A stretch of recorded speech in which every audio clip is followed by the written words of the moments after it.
Bab 96.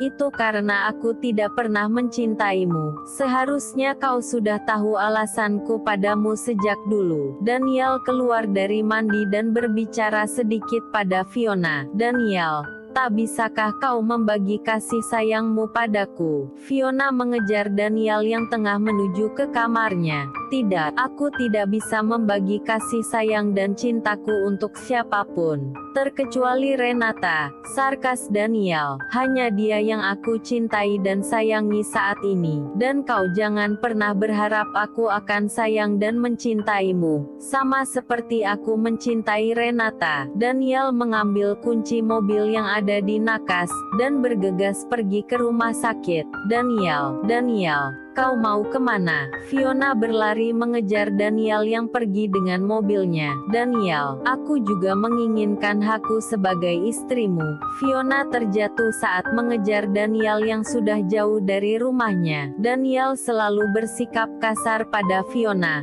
dan setelah ia membersihkan diri, Daniel kembali ke rumah sakit untuk merawat Renata yang masih terbaring koma. Daniel selalu mengajak bicara dengan Renata yang terbaring lemah, hingga beberapa hari mereka tinggal di rumah sakit. Daniel dan Sasi yang bergantian berjaga. Sasi mengutarakan perasaannya pada Renata yang terbaring koma, dengan memaafkan semua kesalahan Renata. Daniel tiba di rumah sakit, ia segera bergegas menuju ke ruangan Renata. Daniel khawatir jika dokter tetap melepas alat yang terpasang di tubuh Renata. Syukurlah, dokter tidak melepas alat bantu yang ada di tubuh Renata. Daniel bernafas lega setelah melihat alat yang terpasang di tubuh Renata belum dicabut. Dokter tidak akan mencabut alat ini jika kita tidak menandatangani berkas itu. Daniel, tanpa diketahui oleh dirinya saat Sasi datang ke menghampiri Daniel. Sejak kapan kau ada di sini, Sasi? Tanya Daniel seraya menengok ke arahnya. Aku baru saja datang. Aku ingin mengatakan sesuatu padanya. Mungkin karena hal ini dia tidak kunjung sadar. Sasi berada di sebelah kiri ranjang rumah sakit. Kakak, aku sudah memaafkan semua kesalahanmu. Jadi aku mohon padamu, bangunlah dari koma. Kami sangat menginginkan kau segera bangun dari koma. Sasi menggenggam telapak tangan Renata dengan erat sembari mengajaknya berbicara. Sedangkan Daniel pergi dari ruangan itu untuk membeli beberapa bunga, dan juga barang-barang favorit Renata. Sasi menanyakan kepergian Daniel saat itu, dan memintanya untuk menemani Renata dan juga dirinya. Daniel tidak hanya membeli beberapa bunga dan barang-barang favorit Renata, akan tapi, Daniel juga membelikan sebuah makanan untuk dirinya sendiri dan juga Sasi.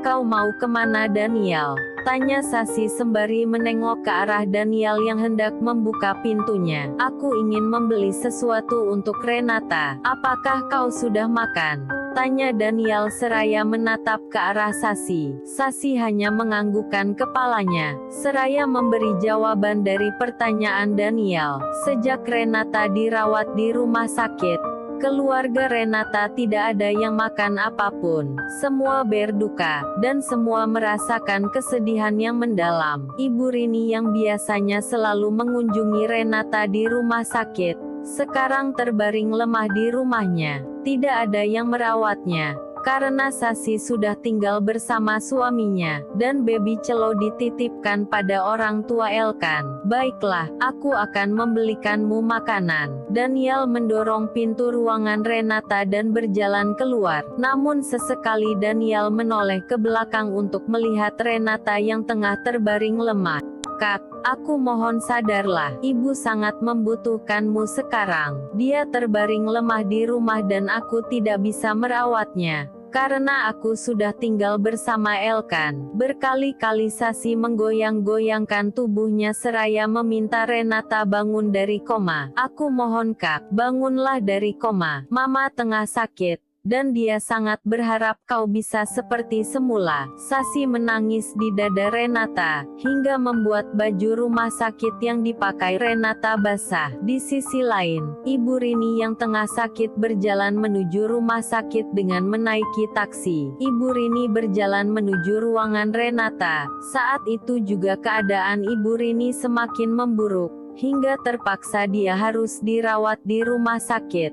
Setelah beberapa hari dirawat di rumah sakit, akhirnya Ibu Rini pulih dari sakitnya, dan kembali merawat Renata. Renata, Ibu Rini mendorong pintu ruangan tempat Renata dirawat hingga membuat Sasi terkejut. Ibu, kenapa ibu ada di rumah sakit? Sasi menghampiri ibunya yang berjalan dengan sempoyongan. Bu, seharusnya mama tetap berada di rumah. Sasi memapah tubuh Ibu Rini yang hampir jatuh. Saat itu juga Sasi membawa keluar Ibu Rini dari ruangan Renata, dan memanggil seorang dokter untuk memeriksa keadaannya. Dokter, tolong periksa ibu saya. Sasi mencoba memanggil seorang dokter, akan tapi hanya beberapa suster yang menghampirinya, dengan membawa ranjang rumah sakit. Saat mereka terkejut melihat Ibu Rini tidak sadarkan diri. Bu, ibu. Sasi mengikuti arah beberapa suster yang membawa Rini ke ruang perawatan dengan meninggalkan pintu ruangan Renata terbuka lebar. Saat itu jugalah Daniel bertemu Sasi, yang berjalan bersama para suster yang membawa Ibu Rini ke ruang perawatan tanpa sengaja. Sasi meminta Daniel untuk menjaga Renata, sementara waktu dan untuk makanan yang ia beli untuk Sasi. Sasi meminta Daniel untuk menghabiskannya. Akan tapi, Daniel tidak mau. Dia tetap meminta Sasi untuk membawa makanan yang sudah ia beli.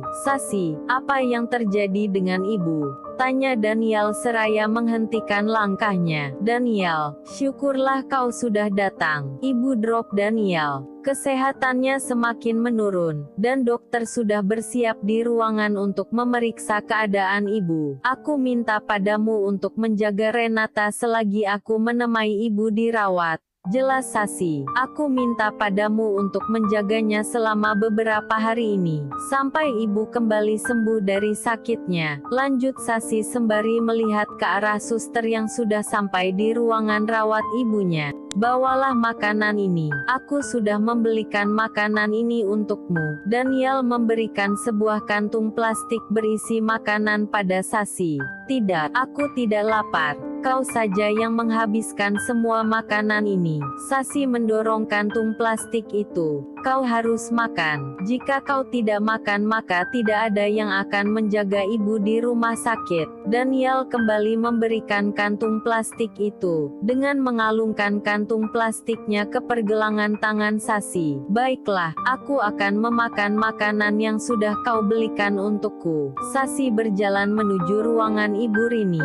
Saat itu Sasi bingung dengan keadaan yang ia alami saat ini. Ibu dan kakaknya tengah sakit, dan ia harus bolak-balik mengunjungi kamar pasien untuk menengok kakak dan juga ibunya. Sasi menangis di sebuah lorong rumah sakit. Ia tidak tahu harus bagaimana. Keadaan dua keluarganya sedang tidak baik-baik saja. Dengan hati yang coba ia buat tegar, Sasi menuju ke ruangan Ibu Rini. Akan tapi, ia tidak berani untuk menemui dokter. Saat dokter memintanya untuk menemuinya di ruang kerja, apa yang harus aku lakukan? Sasi terduduk di salah satu depan ruangan pasien yang ada di rumah sakit. Aku tidak ingin mengetahui keadaan ibu yang sebenarnya. Sasi berkali-kali mendapat panggilan untuk menemui dokter yang memeriksa Ibu Rini. Akan tapi ia bersikeras tidak akan menemui dokter itu. Apakah aku sanggup mendengar penjelasan dari dokter? Sasi bertanya dengan dirinya sendiri.